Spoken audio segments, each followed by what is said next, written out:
All right. Welcome, everybody. This gentleman gave me some sage advice. I can't tell y'all what this sage advice is because I'm still living on that to this day. Also a great friend of mine, and as I always tell y'all when I do my shows, when I leave, open your minds, open your hearts, and open your spirits. Guess what I do? I do the same thing when I leave, and I come straight to the place that I'm at right now, which is Main Street Lounge. When I come here, it's always a joyous event, and I always still get sage advice from a trusted colleague. I'll introduce him now. He's sitting to my left, a great gentleman, Mr. LEROY III. How you doing? What's happening, brother? What's happening? Appreciate you having me on the show. Yes, sir. I felt like last time we had you on the show, it was a little bit abbreviated. You know what I mean? It was abbreviated. We couldn't really get into the meat of what we wanted to talk about, so we topped on the surface. This time we're gonna go a little bit deeper into what makes LEROY III, LEROY III. All right. So, LEROY, I understand you from Mo City. Yes, sir. Mo City, Ridgegate, 21 years. Parents moved to Quail Green West. I think I got to enjoy that every bit of about 10 months, and I had to go sit down. Okay. So, kind of tell us about your family dynamic, because you say mom and daddy. So, your family dynamic. You got sisters? Well, of course I got both my parents. The thing is, what I tell people all the time, it doesn't really matter if you had both your parents, because you could have still been amongst some craziness. I done seen some craziness. I was up in the 80s, so I did have both my parents, man. But I also have a little sister. We both share the same parents. And my mother, she had a daughter before my parents got together. Shout out to my older sister. So she was back and forth between us and my grandmother. Okay. So I take it, comedy touch you young too, because I know some of the stories that you tell, you do your father's voice, you talk about your mother. So when you was young, was you very mischievous? I think mischievous is, they may say that's an understatement. Yeah, I was one of those kids that used to get in trouble. You ever got in trouble when they call your mother and she had to leave work, come pick you up from school? Yeah. No, I was the little kid that they would call my mother's job, and then her boss come in and say, look, you ain't got no job no more. That's how bad I was. It was a daycare that I was going to, and she worked there. I was so bad, I was getting into it with the older kids, being disruptive, cussing out the teachers, what do you call the people working in daycare? Caretaker. Y'all know what I'm talking about. Yeah. But getting in fights with the caretakers or whatever, man, they finally say, look, you and your son got to go. You and this little big head boy got to get up out of here. Wow. Yeah, for sure. So just out cussing, they tell you got to go. Cussing, fighting, causing mischief. I was a black Dennis the Menace. I used to get into everything. I electrocuted myself with an easy bake oven. Don't ask me how. I did. The thing is, let me tell you something about easy bake oven. Don't put a Christmas light. In the old schools, they used to take a light bulb to heat up your food. Right. The light bulb was burnt out on my cousin's this and that. But I said, okay, since it's burnt out, I was kind of smart. Let me go get a Christmas bulb. Fried everything, including myself. Wow. So just speeding up, so I take it, you a product of the 90s too, because I know most of the time when we talk about the same things like footwear, like style of dress and everything. So I know growing up in the 90s, it was heavy on slab culture. You was on the south side. I was on the south side as well when I left Fifth Ward. Right. So talk about the influence that the screw culture and the 90s had on you. Well, first of all, what the screw culture had on me was pretty much going to school with musty jeans on every other day, because we used to starch our jeans with Stay Flow, and we wouldn't wash those jeans for at least 6 months because we didn't want to lose the grease. The pants were so dirty when you ironed them again, they had like a light shimmer on them. You think they had that dark denim they was wearing back in the early 2000s that Drew Hill was? No, we been did. That's called dirty denim. That's how it was inspired. But as far as the screw culture, it was almost just a gift. You know what I'm saying? Like he said on one screw tape, somebody will skip over this and that and that and this. They won't even mess with it, but let you leave your screw tape down there. It's going down, they're gonna pay you for it. But it just kind of went hand in hand with the Reggie Weed and the E and J. It just all went hand in hand, and then along with the bad decisions. So yeah, I mean the screw food was cool, man. I never been one to ride on swangers because I was always had that weight on my shoulder. So, you know, I couldn't just get out there and do nothing like that because I know if you was rolling like that, you had to be able to protect yourself, mostly legally. Right. See, because back in the day, you really had to be known in every part of the city. You had to be a fan of a certain character to pull out on the swangers. So for my audience members at home, we're talking about the Krager 84s, 83s that came on Cadillacs back in the day. And they were limited. I'm talking about limited, where you had to go to California, go buy them, or maybe you could come up off some if you caught somebody slipping. And that's what we're talking about, people getting caught slipping. See, being that you was from Fifth Ward, you pretty much caught a whole bunch of us slipping out here. That's what he said. No. That was my flavor. I'm a smooth type of guy. I'm more Cadillac disc or electric disc and Vogue type of guy. See, that's how I was. Yeah. I've had a couple. I had a Buick Lucerne, you know what I'm saying? And I had a Buick LaCrosse all at one time. Right. I had the mayonnaise and mustard joints with the little yellow strip. I asked him, look there, he tell you about it. But I didn't never want to poke because I didn't want to look like. Basically, I knew I couldn't handle myself if something transpired legally. Right. So if I did, you know, the law was gonna jam me up, period. Right. So being with my background, I couldn't legally defend myself or legally have, you know what I'm saying, that thing on me. So I chose not to even just go that route because, like I said, I got in trouble at an early age. So I had to decide what I wanted to do.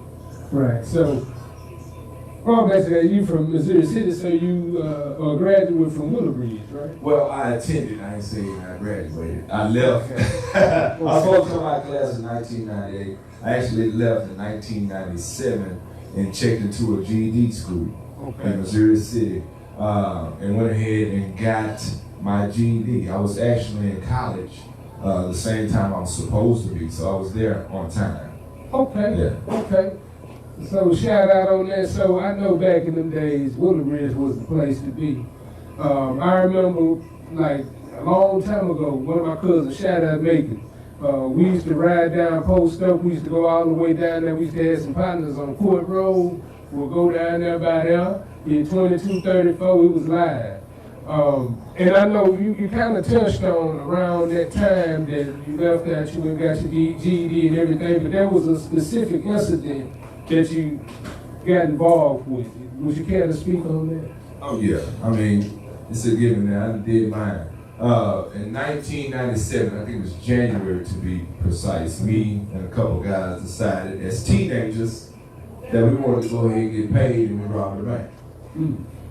Now, if I remember correctly, this bank was a Bank of America in Stafford. Yep. So what was the thought process into going to go take a bank? Because I mean, y'all young. What was in y'all minds to make y'all go do that? Well, I knew I wanted to come up on some quick cash. I know I wanted to hit a lick, but I never understood, even at an early age, just that criminal mind and mentality I used to have. Right. I'm like, why are these people risking their life? Why are they risking going to prison for so much time, running in and out of convenience stores or liquor stores? There ain't no money in that. At the most, you're going to give about $600. Mm-hmm. Why not go out there and just hit a bank and get a bigger shebang with the same risk? So I said, let's get it. Right. So the individuals that you were with, it was two other guys, right? Yeah, it was two other guys. Right, and those were your classmates and y'all kicked it every day? Well, one of the guys is one of my classmates and happened to be a neighbor of mine. The other guy, I met him through one of my we had a mutual homeboy, and he introduced me to him. So the way I felt, we always had back then, the way I always thought is, you gotta have that real dude that's by your side, let's get this paper, and then you gotta always have that weak link that you put that key in his back. That's just what I used to think. And that dude was a weak link. Okay. So the week later. So take me through the incident just a little bit. So what was each person's position?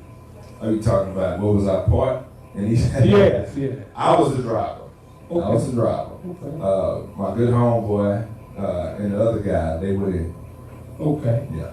All right. So if my memory serves correct, the weapon of choice was a shotgun. 12 gauge Mossberg. That's the grip. But what was the catch on that weapon? What was the catch? Uh-huh. What you talking about? Was it mine? No. What was it loaded? Oh, yeah, I forgot all about that. Check this out. Okay. See the documentary, I see. So, the thing was, I didn't want to have a robbery and a potential murder. Yeah. Because I know I'm in Texas, so, I did it with a smart guy. I consider myself to be kind of smart. So, you got to look, I'm not saying do anything, but if whatever you do that can cause you to die or potentially be locked up in prison for at least educate yourself on it. Right. So, I lost train of thought. What was I talking about? We were talking about the position of the weapon, which was unloaded. So, the talk we had, you laughing at me over here because I forgot. Anyway, I was like, yo, we ain't putting no shells in this thing, man. Don't worry about that. No, they just gonna have to go for the dummy gun. Because, I don't just fully trust this dude, even though he, puts the kid in his bag a week later, that means he might make a retarded decision. Right. And I don't want to have to leave this dude here. You know what I'm saying? Hey, listen, if I hear a gunshot, dude, I'm sorry.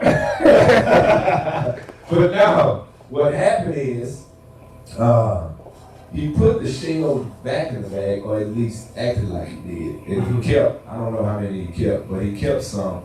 And upon walking back, is what I heard, he loaded it up on some just in case stuff. So he did in fact have a loaded 12 gauge Mossberg in that. We didn't know that. And that's another thing that I say all the time, man. Dude, that's why I don't give people rides that I'm just kicking with. Because you never know what that person got, where you picking them up from, what he just did. You know what I'm saying? But yeah, that was everybody's position. My homeboy and another guy actually went in, and I was outside shaking like a spring leaf.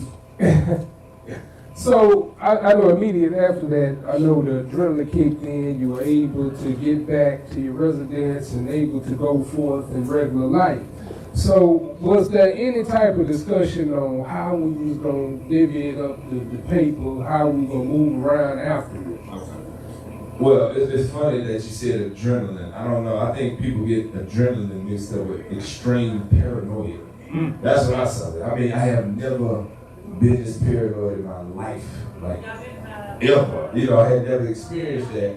So it's crazy. But the thing that we did up until that point is back then there was a lot of bomb scares. So we called in a bomb threat. Well, not a bomb threat. We called in, it was a suspicious package at elementary school in the neighborhood. That way, once the police officers or the police department get this dispatch of an armed robbery in progress, they already distracted over here away. Right. So the thing is, once we left, I drove right past where we made that phone call at that payphone. When we passed by that payphone, there was 15 police officers over there. So I just drove 35 miles per hour right past them. Wow. So I take it wasn't immediate until law enforcement called it, which it was like a little lapse period, right? Yeah, it was a lapse period because I was still at my original high school. I still was there, and I can't remember exactly how long after that I started hearing he say, she say. You know what I'm saying? So I was dismissing a lot of that, but ultimately I think it may have been 6 months maybe, and they came and actually got me from my GED school. Wow. Yeah. So in between that time, I take it you took the money, you living and everything like that, and then what was the thought process when you saw that law enforcement was on you? When they finally figured out and they finally got you, what was your thought process? Well, I put it like this. You say when you finally figured out that they was on me. I felt like they was on me as soon as I drove away from the bank. So I felt like he was allowed, she was allowed. Anybody walking past my house was a cop. So the thing was, you still had paranoia. But the thing is, now think about it, I'm 17 years old, and these guys are 16 and 15, you're young. Right. So it's just so much that you can do living at home with your mother and father. Right. You know what I'm saying? I had just turned 17, so I can't just pull up with a slab or a new pit bull. It's just limited stuff, because, you know, mom, she knows it. Ain't nothing you can hide. You know what I'm saying? But the paranoia, and when I actually felt like the laws was on me is when my homeboy, he got caught up. And they had him down there. And, you know, I had talked to his parents. And, you know, they said basically, you know, ain't no talking going on. You know what I'm saying? So, if I can remember correctly, of course I loaded up just in case. But I didn't know that my people had already did that. But honestly, in all retrospect, man, we really just did it. As far as for me, it was kind of like an experience. I robbed. I got some petty stuff. I think it was Dreamcast or something. PlayStation 1. I mean, I remember the sweatpants, the clear Nike sweatpants. I had some of those and some Scottie Pippens. I got me a piece and chain with the coin and the cutest. I didn't even get real diamonds. That's what I didn't even know how to buy stuff back then. What else did I get? I had a Rolex bracelet. You know, I did a couple of things, man, as much as I could under the radar. Right. But when I finally felt like they was on me, was right when they called me outside from my class. So after that, I take it that you went through the counter procedures, the court and everything like that. So when the verdict was handed out, what was your thoughts at that point? How did you feel at that point? Okay. First of all, let me say this part. R.I.P. to my lawyer. Rest in peace. That was my lawyer from 1997 up until about 8 years ago. No, not even now. She passed away 5 years ago. I've always kept her around. And I would call if I had a violation or something like that. What is it now, Kyle? But I remember them coming to get me, and they took me down to the police department. And they called me out. I think they put me in the interrogation room. And then they called me back out in the hallway, and I had a phone call. She said, "Hey, how you doing? I'm Bernadette John Lewis. I'm here. I'm representing you. Don't you tell them nothing." And when I see by nothing, not a damn thing. So they called me back in the interrogation room. So I'm in there like, man, I ain't finna sleep, man. They said, "Sir, is your name LEROY Carrier III?" I said, "Man, I don't know what my MF name is. How y'all ask me what my name is? I can't pick me up from school. This be some kidnapping stuff. You gotta be on y'all talking real bad." It's okay, take a shoestring, throw me in a hole. So, after that, what was the original question? I'm sorry. The thought process when the verdict okay. Yeah. The thought process when the verdict, I don't think, it was a plea, first of all. It was a plea, and I got put on deferred adjudication. So I knew before I even went to court. So being that I was young, being that I didn't have no priors, they was able to work with that. So when they told me by probation, deferred adjudication, I'm like, okay, that beats going to jail. So that's where I signed, no problem.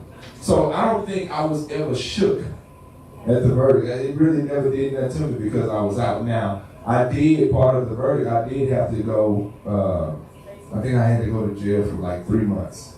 So I was 17 years old. The thing was, I was in Fort Bend County. All that is, the hardest part of that is just being locked up. It wasn't really no hard time. So, but I did learn a lot in there. But after that, of course, I had the house with the ankle monitor and all that. But over the course of some years, I did violate. Yeah. Right. So even with the deferred adjudication, there still was a felony that you had to take. No doubt. So how were you able to, navigate the the work environment in order to get work with the felony? What steps did you take in order to do that? While I was on probation? Uh-huh. Well, while I was on probation, I'll be honest with you, I was messing up, man. I violated 4 times. 4 times. I caught another case in Harris County. I mean, it was just God, man. I just kept messing up. The judge told me, look, if I see you in here again, I'm gonna give you some time. He said, look out that window right there. You see that tree? It's in this courtroom. See that tree outside? I don't see no tree, sir. He said, it will be one by the time you get out if you mess up again. So I didn't listen. They sent me to prison for a day. That didn't work. So, because I knew I was going home at 5 o'clock. So, and I knew I always kind of read up on stuff or asked about stuff. So I already kind of had a general. I never went to a situation completely blind. Right. So they were like, okay, well, they ain't gonna put you with no killers. Matter of fact, well, you got to go prison. So here's the address and shit like that. Oh, that's a trustee camp. Them dudes ain't trying to mess up their time. So I was like, okay, it's all a facade and an act on what they're trying to do. Right. So in my whole mind the whole time, like, man, I'm going home. I already know they're going to try to act. So they had me out in the field. It's called host wall. So they had me on the bank of like a little murky lake or something like that. Anyway, we got there host squad. I had on some J's. You know, back then, that's how you had. Right. So the guy started hitting the muddy water with the hoe and throwing mud on it. So like, man, what you doing? I kind of nudged dude. He's a prisoner. Right. So we trying to nudge me back. I'm like, man, so I throw the hoe down. I show him. Like, he messed up. Right. Hey, boss, man, you come get him, man, out of your tree. So he snitched in prison. Right. So at the end of the day, you know, they talk, yeah, let's get it big head, dude, I'm gonna get him tonight. My lights go off. I said, say what you must do. I do know what time it looks like when it gets dark, dude. I'll be here in another 30 minutes. I'll be back to Timmy Chan myself. Not Timmy Chan, sir. We used to eat Katie. This is called Katie's. Over there on South Post Road and Ridge Creek. That's before Timmy, we knew about Timmy Chan's. Oh, okay. It's Katie's wing dinners. Okay.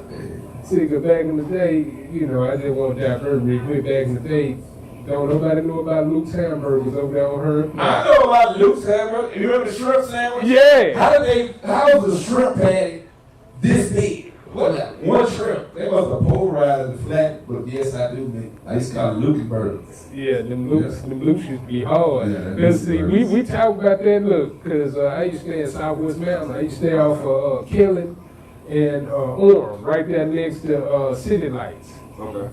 Probably about 5 houses down from City Lights. And like I was telling my wife the other day, I say, whenever I did something good in school, Mama go to Luke's. Every time I do something bad, she gonna give me a poke steak, some rice and corn. Hey, Luke's had the deals. Yeah, Luke's by Foodorama, right? Yeah. And that's the bad deal. Yeah. But yeah, man. So you went through that, and I take it that as time progressed, because you got 2 strong sons as well. Yeah, definitely, man. Shout out to my babies, man, Elijah and Isaiah. 20 years old and 15 years old, man. They are the complete opposite of me, but they do have my goofy side. My oldest looks exactly like me, but he's a super homebody and he relaxed and chill like his mother. Now my youngest looks exactly like his mama, but it's exactly like me, outdoors, in the cars, into animals and the insects. The man got about 9 fish tanks, 2 turtle tanks. He got a $1,000 remote control truck right now. He's into all this, and he told me just last night, because we talk every day when I go to work. He told me that he wanted to get into auto mechanics. Mm-hmm. Yeah, so at 15, that blew my mind. But he's just always been in the car and how they run it. And this just comes natural. But yeah, man, like I said, man, I love my boys to death. Because see, first time I met your eldest son, it was at the movie shoot for Breakfast at Auntie D's, and he was one of the film crew. Right. And that boy, he really was real creative. Then when I got his Instagram, I started seeing all the creative things that he do. Oh yeah, definitely. So we definitely running the family. Oh, definitely, man. Yeah, he's into film, but right now his biggest thing, what he spends most of his time on, you know how they play the YouTubers, they play the games and they post it it's kind of like narrating your own video game playing session. You understand what I'm saying? And that's the hottest thing right now. They really getting paid off of this. And the youngest man, listen, he got a lot of stuff he want to do. So that's the boy right there.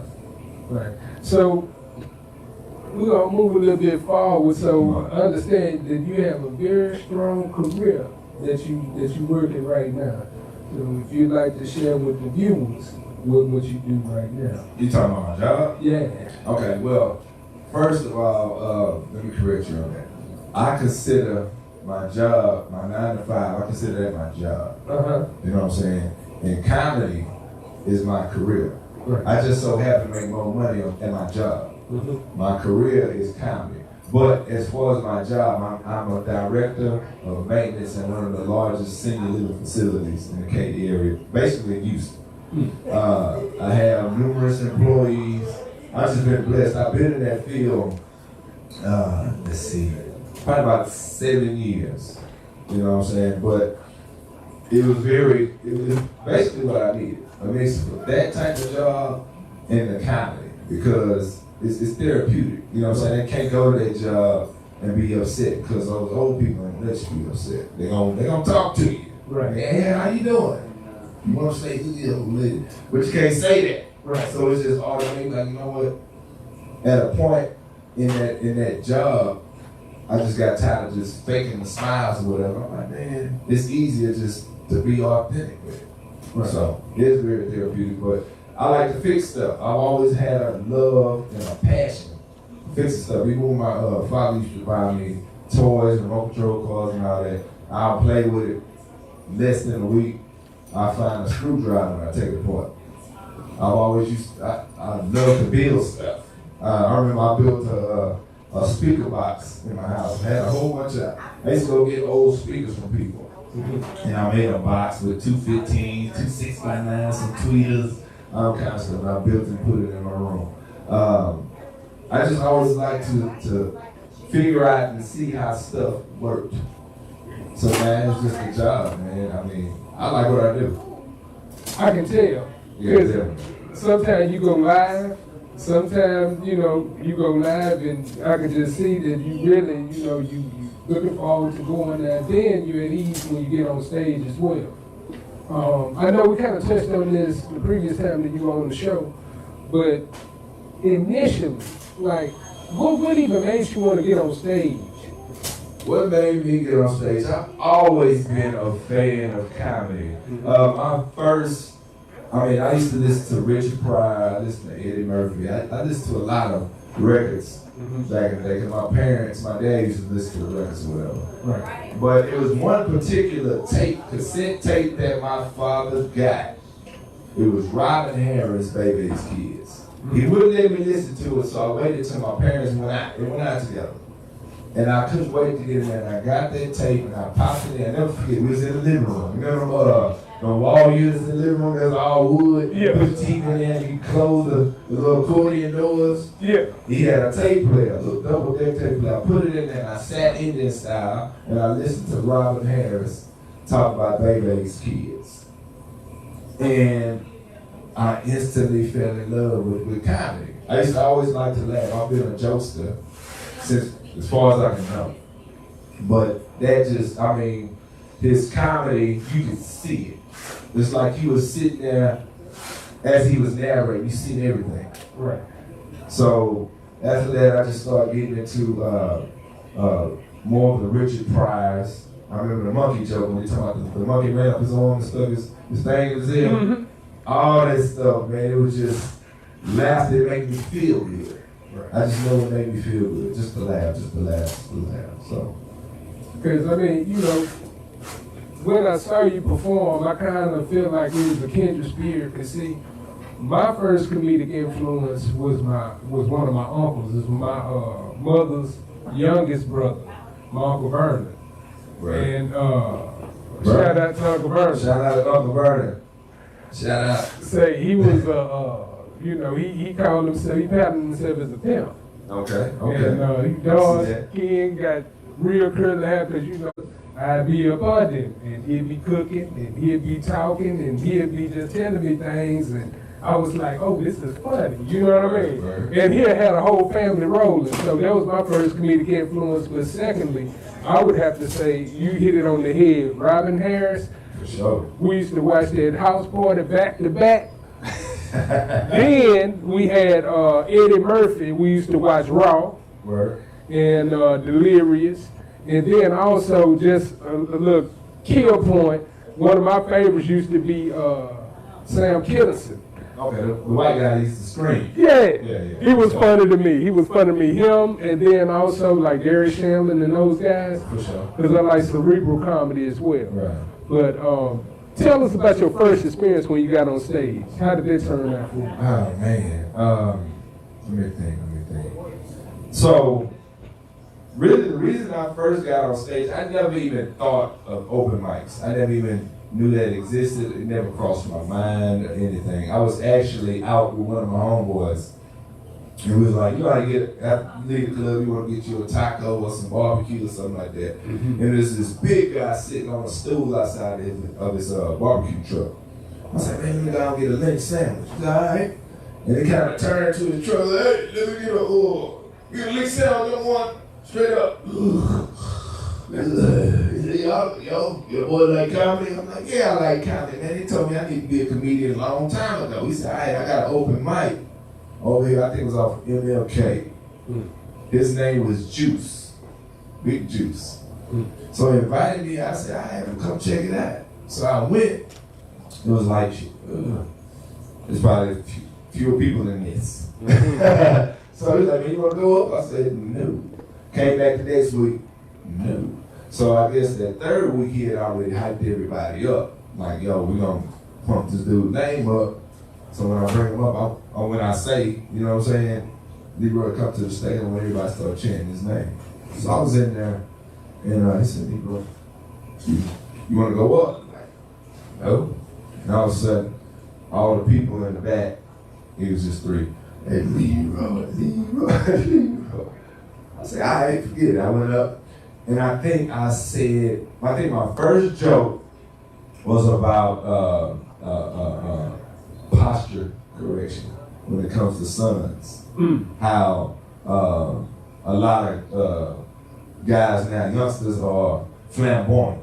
Right. Because of the lack of posture correction from, it could even be their mother, or their grandfather, or their uncle. And I did the joke about when my son was 5 years old. I came in the living room, and he was sitting watching Nickelodeon with his legs like this. So why don't you shit like that? And I corrected him, I ain't what I said, because I used to perfect it. But that was my first joke. And then I heard 1.5 laughs, and it was like a hit of cocaine, man. It was like heroin. Like, it's kind of hard to explain. So I was like, yo, I'm gonna go back and I'm gonna revamp and I'm gonna get back on the stage with some material. But I'm still nervous. I got stage fright, which is normal. So I said, well, you know what? I'm gonna take it up an extra notch because I'm in control of who I am. I'm in control of what I do. This is my body. It's like a video game. I'm gonna make it do what it do. I'm gonna take it up a level. Instead of getting out and doing jokes in front of everybody, I'm gonna get up and do karaoke and sing a song in front of everybody. Knowing I can't sing. So I got up and I sung a song by James Ingram, 100 Ways. So I got up and I sung that song. By the time I got off the stage, I could hold a note. Sweating profusely. People liked that I was holding too, but they were vibing with it. Right then and there, I popped my cherry on stage. I was never nervous again on the stage. I get jitters and goosebumps and stuff like that. Of course, your heart races, but that's natural. Once you lose that, then you lose the passion for comedy. If you still don't have those, what do you call that? When your stomach turns, when you have them bubbles and stuff, that nervousness, not nervousness, but if you don't get them bubbles, then you just don't have the passion no more. That's fuel. That's what that is, that fire starts. Yeah, because I can attest to that. Like I say, when I really first jumped on, I went to sleeper groups. And it probably was my wife, my sister-in-law, my brother-in-law. Shout out to Danny and Corey. Shout out Danny and Corey. Man, we sat out there, I'm talking about, we sat there probably till the end. Because you know when you first start out, they're going to push you to the end. So I was like, number 30. And there was still some folks in there. So yeah, I got them few laps and man, I just rolled with it. But then I stepped away from it. And then when I came back to it, I mean, I'll tell this story. When I came back to it, I was like, if I'm going to do it at a high level because everything I do at a high level. So I went and I bought tickets to go see 85 South at House of Blues. Word. I was in the front row, and there was a little gentleman sitting next to me. Now, I was bigger than him. I was about 350. I had my elbow in the boy's chest all night long. So Carlos, he saw it, and he rolled me for about like 4-5 minutes. Then Chico picked up on it. Then DC picked up on it. I'm still like this here. I had to go to the restroom. I wasn't going to get up.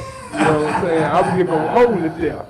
So when the show ended, you know what I'm saying, I went to the back and everything, and I went and talked to them. They asked me, they said, do you do comedy? I was like, well, you know, I've done open mic around the corner, you know. It was like, well, why don't you try it? And I think that week, my wife booked me a ticket to Vegas, and shout out to my boy Dane, my brother Dane.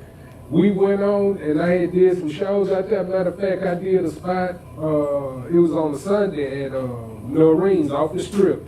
It's an open mic where all of the people that work on the strip, where they go. Okay. And that was really my first time, and I still got the footage. Man, I killed it.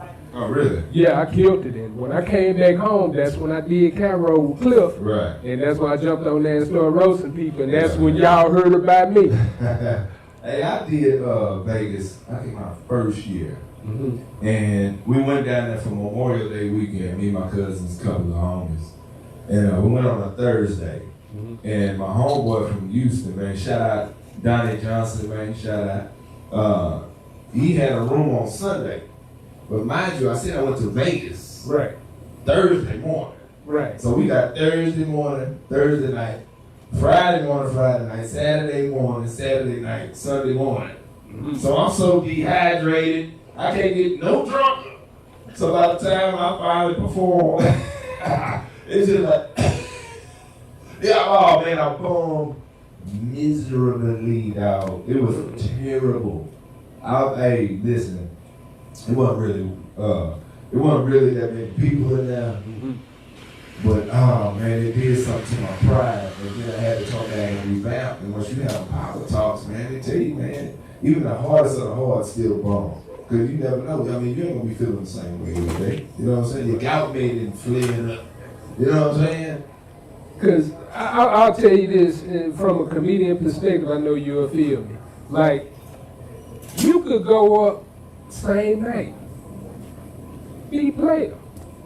You can go up again later that night, and it'd be a totally different other experience because your subconscious will take you other places. Because like if you up here, all you doing is playing on your subconscious because you have all these jokes memorized, and also you playing with everybody that's out here, and you looking at them, and you getting the energy from them. So I definitely understand, but that ain't the grade on nobody, but.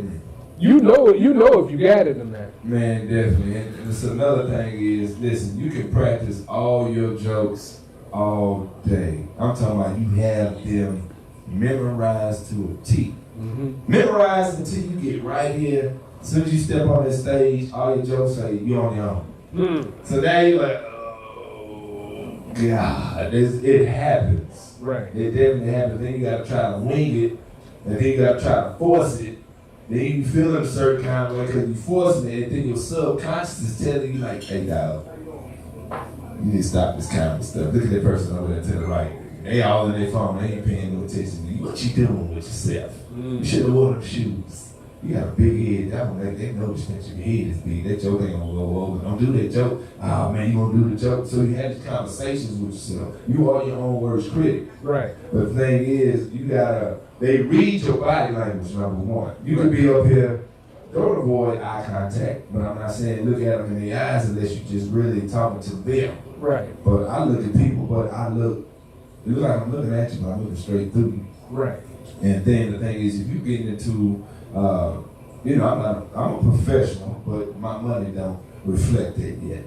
But once you get into a room, if you're gonna do a show, you gotta get in there and do your homework. Study the room, pen it, get you, in my opinion, always have a, you know what I'm saying, I would say something. You know what I'm saying? Just always have that as a backup. You know what I'm saying? Not using, I'm just being hypothetical. Preacher. Well, you might be right. Well, you might be right. Shout out to Reverend Roger Moe over there. What's going on, brother? What y'all drinking over there? But, nah. But, so, okay, so we got over the initial hump. So then when you start to hit your stride, and I know you hit your stride when it was prime time in Houston. I'll mention a few names with a few folks that I know was out there at that time. So I know Rodney Bigham, one of the legends, Uncle Rodney was out there, Keisha Hunt, Ali, Eddie B, all them type people was out there, and Grossman was out there.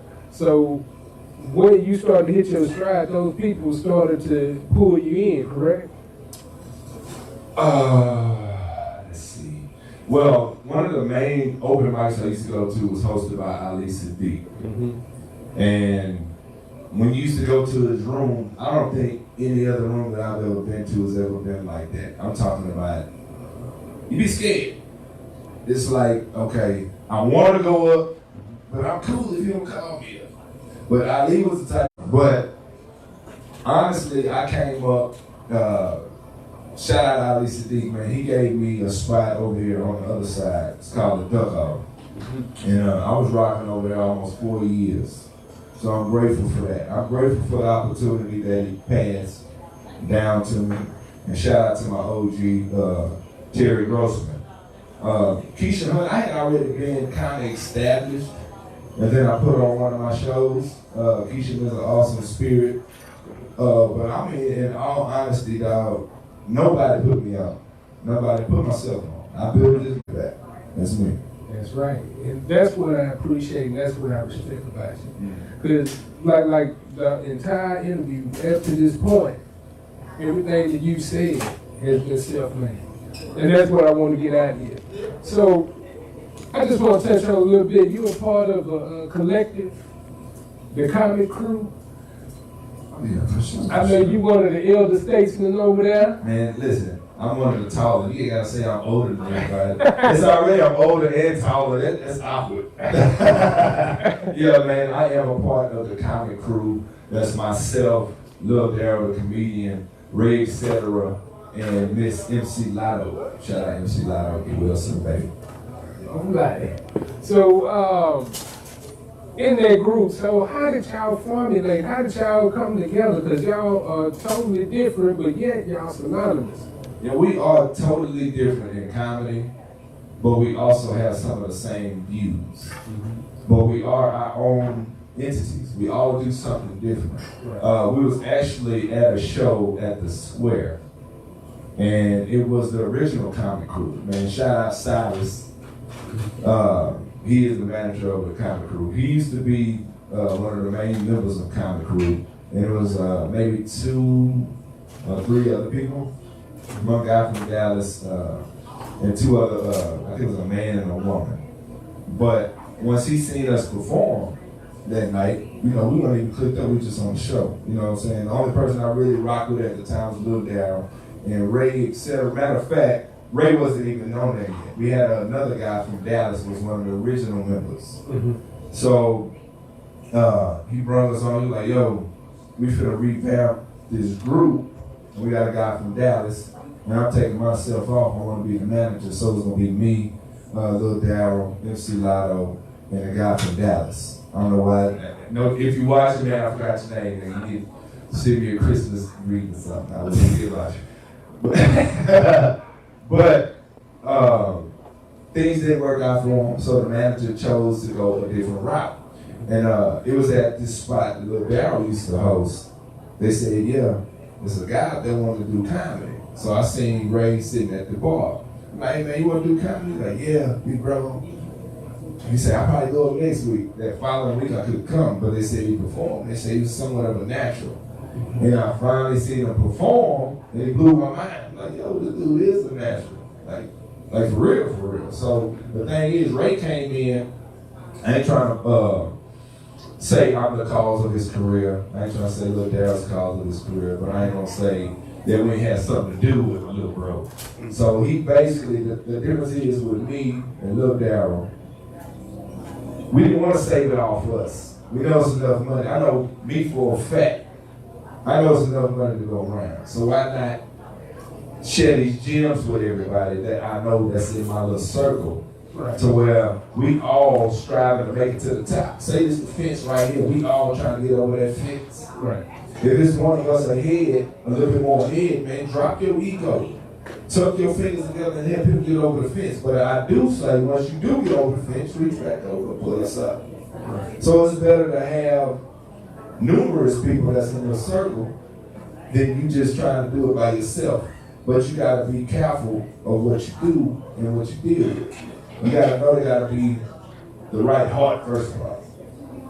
You gotta, but I don't know, man. It's a beautiful group. We really haven't been able to do too much, but as a group, but we still, even through this pandemic, man, we've been busy. I really hadn't missed a step, man. Real talk. Right, and shout out to our illustrious governor who has opened the world up on March the 10th. I will not say anything derogatory on camera, but if you are willing to come to 9255 South Main tonight, on stage I might say a little something, so y'all might want to come down here and check that out. And well, I can say something. I didn't know he was in a wheelchair. Look, I didn't know that. I knew it. Okay. I knew it because I seen the rails behind him. He said 100% too. He said he ain't gotta wear no mask. Okay. Yeah. He said you can bump and grind, do whatever you want to at him. Man, I feel that's cool when it comes to me. I'm vaccinated or whatever. I don't know how much what that means. It may be shooting me over saline water. But I'm just saying, I know it's a lot of people in here when I do come here that really need to have masks on. Yeah. Not because they're trying to pass off sickness, just because they can hide most of their face. I'm just saying. And their teethuses, yeah, because look here. Look, I said something online this week that really hit a chord. See, if you over 40, we been about to hit 40. Me, I'm about to hit 40. I know you well into it. And wait a minute, bro. I just turned 40. Yeah, but if you still got your side teeth and your skin don't look like beef jerky, you don't want it. Nah. You don't want it. You gotta have teeth, right? Yeah, look, it's bad. How you gonna eat a steak? What's your mouth closed? Yeah. How you gonna eat some chicken?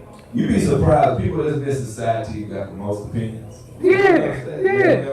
And they always laugh the harder. Yup, and chew gum. Yeah. But they be having the best looking purses. Yeah, but then that's probably the best stuff. You should get you like a bridge to cover that. It ain't much. 1,500. 1,500. I think they're cheaper than that now. You can go to Johnny, TV Johnny, King Johnny, and put your little gold right there. You be all right. Okay. That's 100, 200. You're gonna be looking like Big Mama with that gold tooth on the side. Yeah. But yeah, man, I love y'all collectively and individually as the comic crew because what I see, ever since I started, I come out, y'all are kindred spirits. Y'all are great people. Even though y'all may be different individually, y'all are on the same page, and I salute y'all. Word up. So what I like to do, I like to talk a little bit about your future. Like what you got planned for the future. Where you going next? That is I'm one of those. It's not just one thing I want to do. Right. I'll be honest with you, dude. My angle is not I don't want to be rich. I don't want to be rich. I don't want to be wealthy. I want to be well off, and I want the simple things in life. Because with a lot of money comes a lot of stress. I want to be at the point where all I need is one good debit card, one key fob, and a cell phone when I leave the house. I don't want all that because the more money you got, the more your phone gonna ring, the more you gotta worry about people showing their true colors and all that. I just don't want to be, I don't want to be in debt. And my main thing is to be able to retire my mom. But retire, I want to go to a job. All the stuff I took my people throughout the years. I want to go to a job. Hey, Pam, come on. So I know we have a few folks that are here in the audience. If y'all have any questions for Leroy, any questions, feel free to come up. Yeah, I don't think they're paying attention. Yeah, but I mean, any question that you want to ask Leroy. Tito Jackson. Yeah, I know he got a question. got a question. Yeah. Tito. Tito Jackson. Okay, and what I like to do as well, I like to bring up, if you allow me, Keisha, come on up here very quickly. The illustrious Keisha Green, y'all. All right. All right, so Keisha, you're very instrumental in, go ahead. Go ahead. You're very instrumental in bringing this together, this interview, and even this concept. And I know that you do a lot to support Leroy III. Can you tell us in your words, your feelings, how you feel? I don't know Leroy III. I know Trey. Okay. And that's something that I hope one day everybody else gets to know. If you know him the way if you know Trey, you'll look at things a totally different way. You'll appreciate the things that he does, his drive, his ambition. You'll appreciate these shirts more. You'll appreciate everything about him a lot more. And that's why I wanted to do this, so he could talk to you about his background and what he's been through. And he didn't tell you the half of it, I'm sure. So he's been through so much, he's overcome so much, it's pretty amazing. So, you know, not just with this interview, but I just hope one day the world gets to see, you know, the person that I know. Shout out to my baby and her baby. That's what's up. See, that's what's up. See, and you know, that's what I appreciate. I marvel at is that I can tell when you talk about him and when you're looking at him and when he's up here doing his thing, I can see that love. I can see that happiness and that pride. So definitely appreciate you. On Facebook yesterday, he said, "Man, I remember that conversation." He put a post up. He said, "Man, this reminds me of the conversation we had at the after hour." I was off the next day, so I went to the after hour. Don't judge me. And I said, with a man, when it comes to trying to be successful in your life or try to conquer everything in your life, you can only get so high the way you top out. The way you can only get so far, you cap off. Right. In order to break through to that and get even further, you gotta get you a down woman that tell you how it is. I've never had a person that basically speak her mind. You know what I'm saying? If I mess it up, listen, she gonna tell me. And she ain't gonna sugarcoat it at all. Like for real. I'll be ready to fight her. But this right here, man, for real. But you gotta have somebody in your corner, dude. I thought I knew everything. You know what I'm saying? But when you get with somebody that knows just as much as you, it's like y'all unstoppable. You know what I'm saying? We not perfect. Right. You know what I'm saying? We have our ups and downs. But at the end of the day, I'm truly grateful for it. You know what I'm saying? It take a lion tamer to deal with me. You feel me?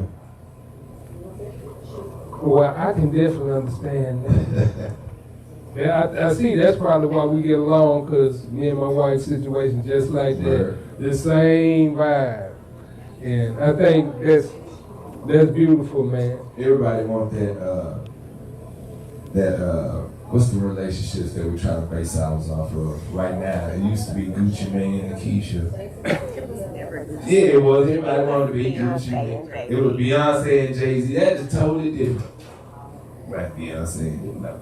We gotta and stop. What I also tell men, listen, if you got kids and you're not with the baby mother anymore, stop feeling guilty, because as men we tend to feel guilty because we're not in the same household and we're not living a traditional father relationship. Cause you know what I'm saying? We got Granny bearing the stressful stuff at the house. Right. So we got two different households. So we feel incomplete. We feel like failures as fathers. But the thing is, you gotta understand at the end of the day, we try to live up to the expectations of, not expectations, but the way the Cosby used to do it. Right. I say, man, forget that. If you not with the mother, only thing they kids need to know is they got two households that love them. You got two families, and that's it. And don't tell your mama what's going on over here. That's it. What go on this house, stay in this house. Stay in this house. I got boys, so I mean, yeah, I just said strippers. So what I'll do, because now we getting close to the time. Okay. So first off, I want to thank you, LeRoy. I want to thank Keisha as well. I mean, y'all are great, man. You've been very instrumental in everything that I've done thus far. We just want to salute you. I want to let you know that World of Comedy 5 Entertainment supports you. World Views with Ken Mills thoroughly support you in all your endeavors. Also, I'd be remiss to talk about this shirt up front. If you'd like to show the people. I'm show the shirt. You want to show the shirt? Okay. Well, I first started off with can I tell about the story about the hashtag I hate people? Okay, with the hashtag I hate people. Hold it up for me, back. The hashtag I hate people on the likeness went out. Oh, y'all unplugged. You might need to plug it back up right quick. It came loose. That's why it went out. Nah, I don't have no. I got a number 2 here. This one probably Yeah. So talk about the shirt. I had one of my homeboys make one of my shirts. I used to always put hashtag I hate people on the post on social media. You know what I'm saying? I post some ignorant stuff that I say blah blah blah with a caption that I hashtag I hate people. So I actually opened up for Joe Torre at a club on the north side. I had my homeboy doing shirts at the time. I said, yo, put my hashtag on the shirt. It was a black shirt, 5-inch red letters. Mm-hmm. So I went up there, I wore the shirt.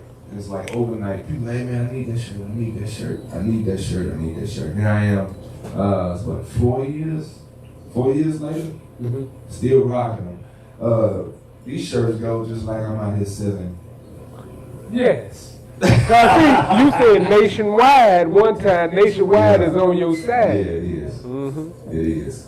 Yeah, so if the people want to get the shirt, how can they get it from you? Well, as of right now, just hit me up on LEROY the 3rd, Facebook, Instagram, Twitter. Hit me up. We trying to revamp our website right now. Press that button on the thing. Is it on? Mm-hmm. There it is.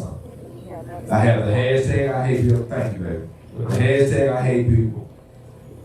I don't pronounce that. I can pronounce it. You can say that. Oh, it's the fuck. But it's pronounced THAFUQ question mark exclamation. Hold that up. So if y'all want to know what the fuck means, that means say you was at Walmart, somebody behind you start coughing, they ain't got no mask. First thing you go, the fuck? There he is. Then for all the people that don't like hashtag I hate people, here you go, right? We got Jesus is the plug, because Jesus by all means is the middleman. So us as Christian and Baptist, hallelujah, we gotta go through Jesus. And of course I got my second gen. I didn't bring my professional SHI t-shirt, talker shirt. But this is my second generation hashtag I hate people shirt too, man. I do all colors. We ship everywhere. Y'all make sure y'all holler at me. LEROY the 3rd. That's LEROY THATHIRD. Y'all look out for that revamped website too. All right. Keisha, did you have a important shot for the people? No, all of these aren't the only designs that he has. So all of the designs, although he doesn't have them here with him, you can go on any of his social media pages and see the different designs. He has 3 different I Hate People designs. I Hate Reggie, the regular I Hate People, the inverted I Hate People, the prints, the hoodies. We have everything. So just go on, whatever you see him with or whatever you see him post, it's available. Okay. All right. So I'd like to thank y'all both. This is going to be marvelous. Because I enjoy myself. I know the people at home enjoy themselves as well. So I'll leave y'all with this. So the reason why we call this the redemption episode is for one reason. So everybody got a redemption story. I mean everybody, because no one's perfect in this world. Everybody been through something. It ain't where you started off, it's where you end at. And there is no end in sight. You steady go up a higher trajectory further from where you started. So what you said throughout the interview, you said a couple of things. You said, for number one, you were mischievous. True. But you were smart. You were smart enough to know how to position yourself to where you can get to this point now. And I can definitely understand that, because I don't have a perfect background, and we at where we at right now. And this, one of the shirts that you talk about, Jesus is the plug, it had to be the Lord himself For sure. that spared us and got us to where we are today. So people at home, look out. If you ever went through something, if you ever caught you a felony, if you ever done been broke, if you ever done fell off, you can always come back. Just remember to put the hard work behind, and also, like he said, get it out the mud. That's the same thing I did too, out the mud. Because I ain't got no help. I don't have no secret investor. I ain't got nobody. All I got is me, the good Lord, my wife, and Boss Up Houston Network. Shout out. Shout out. So real quick, so the people can see who y'all are. I ain't worried about no light, because the light on us, man. So, one of our CEOs, Shamir Bacon, right here, the illustrious one. Oh, we got the I whole didn't want to Swiss say now. anything. Thank you, guys. Y'all know how we do. Look up, stay up, boss up. All right. Where can they find you? They can find her at Boss Up Houston Network on Facebook or IG at Boss Up Houston. So guys, this is the end of the show. What we'd like to do, we'll go ahead and close out. Open your minds, open your hearts, and stay tuned, because next week we're going to have another beautiful episode for you guys to take a part in. So thank you all. We'll see you next week.